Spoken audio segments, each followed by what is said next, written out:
Hi, my name is Tanya Jackson, and today I will be presenting a Year 7 Geography lesson within the HISI learning area. This lesson introduces students to the topic of livability of place, focusing on building foundational knowledge of how features and place are understood and described. This lesson aligns with the New South Wales syllabus outcomes G4-DFC01, which focuses on locating and describing features and characteristics of places, and GLS-DFC02, which involves identifying features and characteristics of environments. The lesson also addresses the Australian Professional Standards for Teachers, particularly Standard 1.5, which focuses on differentiating teaching to meet the needs of diverse learners, and Standard 3.2, which involves planning and sequencing learning in a structured way to support students' understanding and avoid cognitive overload.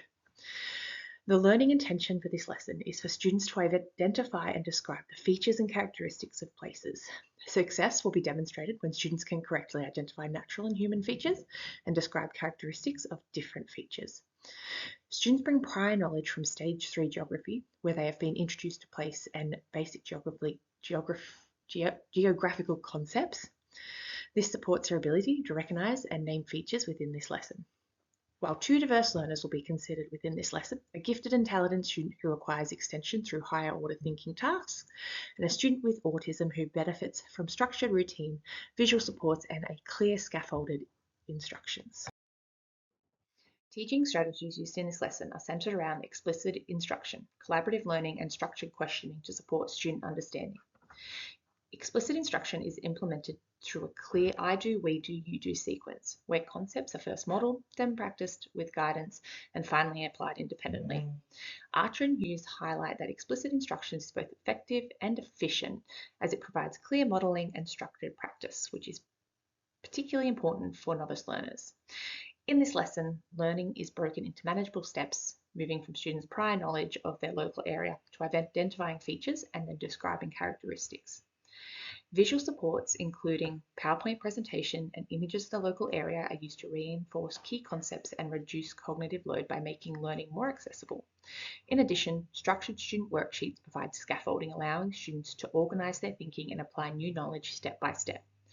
This structured progression supports learner development as students at this stage are still developing foundational knowledge.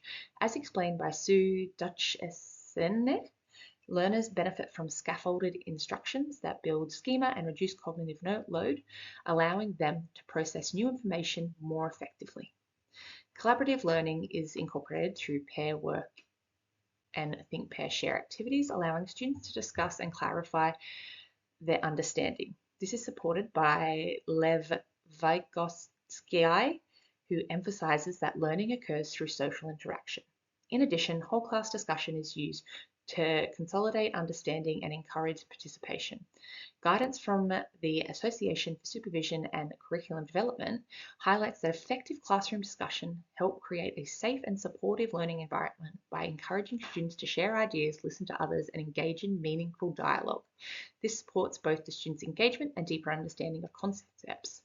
Together, these strategies and resources create a safe and supportive and engaging learning environment provided by clear expectations, structured learning, and opportunities for all students to participate.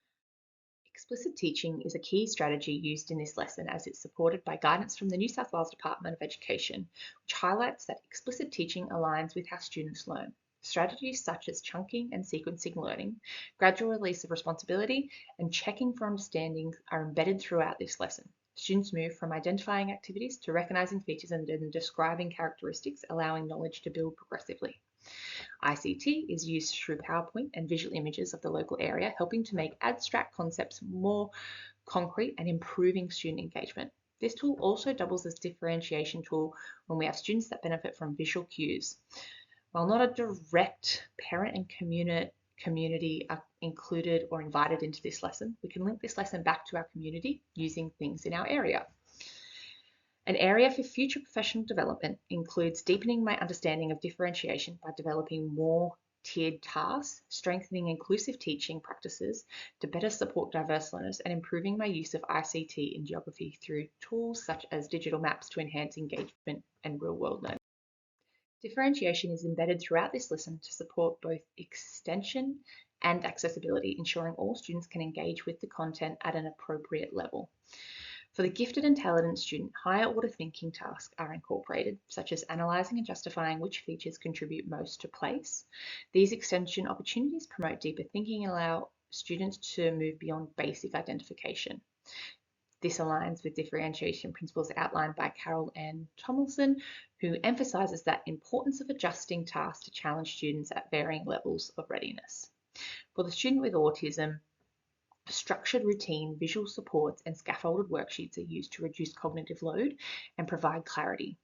The predictable I do, we do, you do structure supports understanding and reduces anxiety by creating consistent and supportive learning environment. As explained by Sue Dushinson, students benefit from structured and scaffolded learning experiences that support information processing and reduce overload. Visual supports also play an important role in making abstract geographical concepts more accessible, while scaffolding worksheets guide students through tasks step by step, ensuring that they can successfully engage with the content. In addition, collaborative learning through pair work provides opportunities for peer support, allowing students to learn from one another and build confidence. Overall, these strategies reflect inclusive education practices by providing both support and challenge, ensuring all students are able to access the curriculum while maintaining high expectations.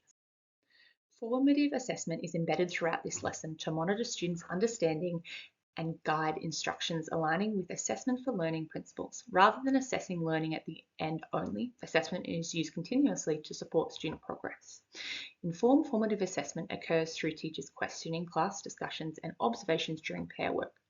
These strategies allow the teacher to check for understanding in real time and provide immediate feedback. This is important as it enables misconceptions to be identified early and addressed before they become embedded. As highlighted by John Hattie, effective feedback has a significant impact on student learning, particularly when it is timely and specific. In this lesson, feedback is provided through teacher interaction and questioning, helping students refine their understanding of features and characteristics. The lesson concludes with a structured exit tickets, where students identify natural and human features and describe a characteristic of a place. This provides clear individual evidence of student learning and allows the teacher to assess whether the learning intention has been achieved. It also supports students in reflecting on their own understanding.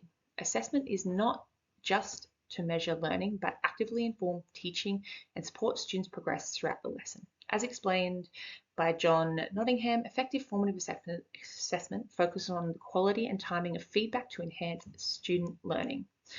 Overall, these formative assessment strategies ensure that learning is continuously monitored, feedback is meaningful, and teaching can be adapted to meet students' needs, creating a responsive and supportive learning environment. In conclusion, this lesson is designed to provide a structured, engaging, and inclusive introduction to the concept of place and livability. Through the use of explicit instruction, collaborative learning, and formative assessment, students are supported in building foundational geographical knowledge. The lesson aligns with curriculum outcomes, supports diverse learners, and reflects best teaching practices to promote student understanding and engagement. Thank you.